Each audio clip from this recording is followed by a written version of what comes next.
Hello guys! So for today's video, gagawa tayo ng maha blanca.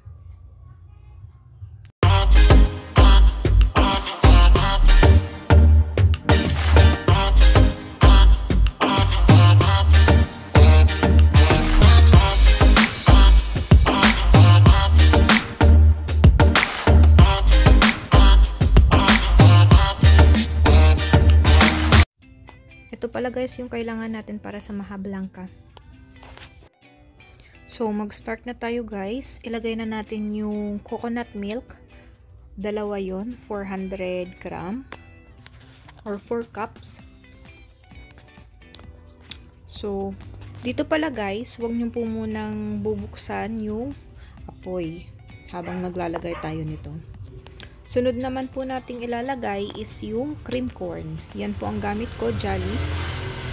Baka naman. Sponsor. Charis. And then, sunod po nating ilalagay is yung evap milk or gatas, powdered milk. Lagyan lang ng tubig. Sunod naman po is condensed milk. Ayan. So, may option po dito guys kung tama na sa inyo yung tamis, okay lang na huwag nang lagyan ng asukal, extrang asukal. Pero sa akin kasi tama na yung lasa kaya hindi ko na naglagyan ng asukal. So haluin lang natin guys hanggang sa mag-mix na yung mga ingredients natin. So ayan po. So ayan guys, na mix na natin.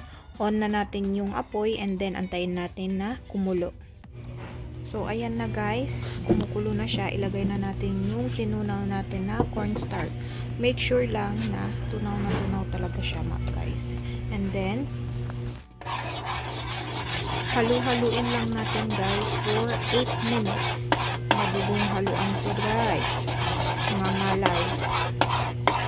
Ito na guys yung result. So, nilagyan ko din siya ng whole corn and then cheese sa taas.